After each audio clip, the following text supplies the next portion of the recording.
अस्सलाम वालेकुम everyone, welcome back to my channel vlog with Nadia Nasir. कैसे हैं आप सब? अल्हम्दुलिल्लाह हम भी सब ठीक हैं।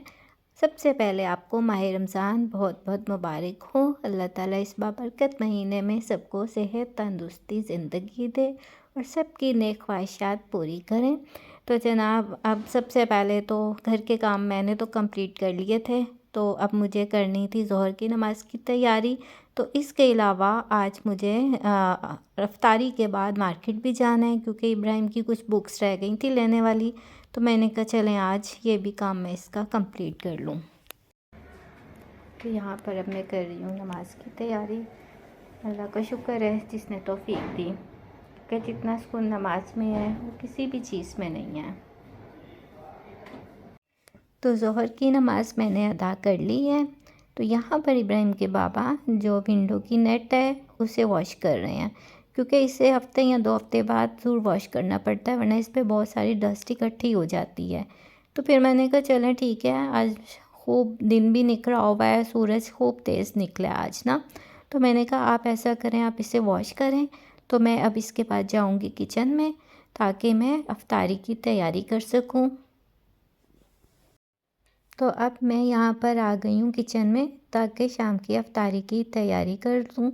और यहाँ पर मैं बना रही हूँ पोटैटो मसाला वेजिस, क्योंकि इब्राहिम की वजह से मुझे अक्सर चिप्स बनानी पड़ती है। तो मैंने सोचा चलें साथ के साथ ये दोबारा से आपसे रेसिपी फिर से शेयर कर दूँ, क्योंकि उस वक्त मैंने कंप्लीट रेसिपी आपसे शेयर नहीं की थी। तो यहाँ पर जो है मैं पोटैटोज़ को वेजिस की शक्ल में काट रही हूँ। जैसे हम सेब की कटिंग करते हैं ना, उसी तरह इसकी काशें हमने काटनी है। ठीक है, इसी तरह इसकी कटिंग के बाद ठंडा पानी जो होगा, जो रूम टेम्परेचर पे पानी होता है, इन वेजिस को उसमें डिप कर देना है थोड़ी देर के लिए ना। तो जो पोटैटो वेजिस थे वो मैंने काट लिए हुए हैं। तो दूसरी साइड मैंने स्टील का एक पैन लेकर उसमें पानी बॉयल होने के लिए रख दिया है। इसमें हम ये जो पोटैटोज़ हैं इन्हें बॉयल करेंगे।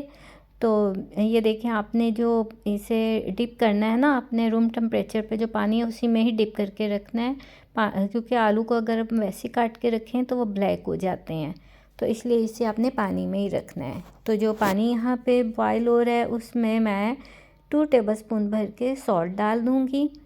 वो इसलिए कि 1 केजी के करीब ये पोटैटोज़ थे जो कि मैंने काटे हैं, तो इसलिए 2 टेबलस्पून इसमें सॉल्ट जाएगा। और इसे बॉयल होने के लिए छोड़ देना है।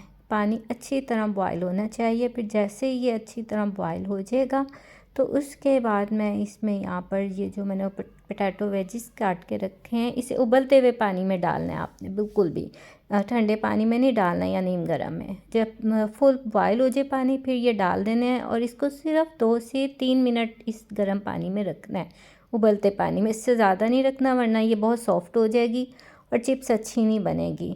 तो जैसे इसे ये 2 से 3 मिनट हुए हैं, तो उसके बाद मैंने इसे इस पानी में से निकाल कर स्ट्रेन कर लिया और एक और बाउल में दोबारा रूम टेम्परेचर वाला पानी लेकर ये गरम वेजिस जो थे इसमें डाल दिए हैं। और इसको ना मैंने फुली कुक नहीं किया है, इसको हाफ डन किया है, बस ये थोड़े से ही सॉफ्ट हुए हैं। और अब इस स्टेज पर आकर मैं इसे रख दूँगी, क्योंकि शाम में इसे इफ्तारी में फ्राई करना है। तो ये बिल्कुल भी ख़राब नहीं होंगे। अगर आप इसे 1 से 2 दिन भी फ्रिज में रखना चाहें तो कॉर्नफ्लोर या मैदा लगा के रख लें, ख़राब नहीं होंगे।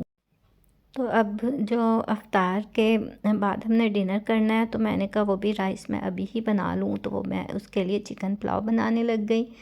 तो यहाँ पर मैं बना रही हूँ चिकन पुलाव। और जो चिकन पुलाव है ना, मैं इसमें हमेशा कुटी हुई सुरख मिर्च डालती हूँ। कभी आप ये ट्राई कीजिएगा, आप सुरख मिर्च पाउडर ना डालें, आप कुटी हुई सुरख मिर्च डालें, तो उसी से इतना इसका टेस्ट आ जाता है ना चिकन पुलाव का। और कोशिश किया करें कि जो धनिया इसमें आप यूज़ करते हैं ना, पिसा हुआ धनिया ना यूज़ करें, कुटा हुआ धनिया जो होता है वो इस्तेमाल करें।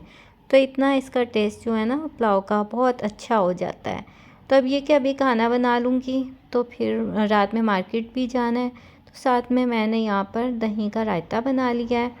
और रायता मैंने बनाया है खीरे टमाटर प्याज डाल के, काली मिर्च डाली और सिर्फ नमक डाला है। यही मैं सिर्फ 2-3 चीज़ें डालती हूँ और इतना अच्छा ये बन जाता है रायता। वैसे भी मौसम काफ़ी चेंज हो गया, तो अब गर्मी सी फील होती है, तो इस मौसम में ये वैसे ही हल्की फुल्की चीज़ें अच्छी लगती हैं। तो अफ्तारी के बाद वैसे भी ज़्यादा खाने को दिल नहीं करता है, तो इसलिए फिर सोचा चलें यही चिकन पुलाव और रायता बन जाएगा तो यही ठीक रहेगा।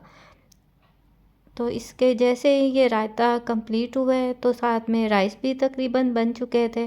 तो जो राइस हैं उनका पानी ऑलमोस्ट खुश्क हो चुका है। तो अब मैं इस पे दम लगा दूँगी इसे 10 से 15 मिनट के लिए। रोज़ा अफ्तार होने में आधा घंटा बाकी रह गया है, तो मैंने इसको तलना शुरू कर दिया मसाला पोटैटो वेजिस को। और इस पे जो मैंने मसाले लगाए हैं उसकी रेसिपी मैंने आपको पिछले व्लॉग्स में बताई हुई है, सिर्फ बॉयल करने का तरीका नहीं बताया था, तो इसलिए आज मैंने आपको वो कंप्लीट बता दिया है। तो अब ये जैसे ही ये अच्छी तरह से फ्राई हो जाएगी तो फिर हम इसको अफ्तार के लिए मैं इसे सर्व कर दूँगी। जी, तो अब रात हो गई है, तो अब मैं और इब्राहिम और इसके बाबा हम लोग आ गए हैं इधर मार्केट। ये बुक शॉप थी और यूनिफ़ॉर्म भी मुझे यहीं से लेना था और इसकी कुछ बुक्स थी जो कि अभी कंप्लीट नहीं हुई थी, तो वो भी लेनी थी। क्योंकि आगे इसकी स्टडी का इतना अर्ज हो गया था, 2-3 दिन से ये मतलब स्कूल नहीं था जा रहा ना, क्योंकि बुक्स नहीं थी कंप्लीट। कभी कोई बुक आती थी, तो कभी एक आध रह जाती थी। तो वो बुक शॉप वाले कहते थे जी बाद में आएगी, तो फिर आज मैंने वो भी सब ले लिया। तो जो चीज़ें थी वो हमारी हो गई हैं कंप्लीट। तो उसके बाद हमारा मूड बन गया आइसक्रीम खाने का। तो फिर मैं, इब्राहिम और इसके बाबा हम लोग इस आइसक्रीम शॉप पर आ गए। मैंने यहाँ कोन में लिया ट्विस्ट फ्लेवर और इब्राहिम ने लिया ओरियो फ्लेवर। वो अक्सर ओरियो ही खाता है।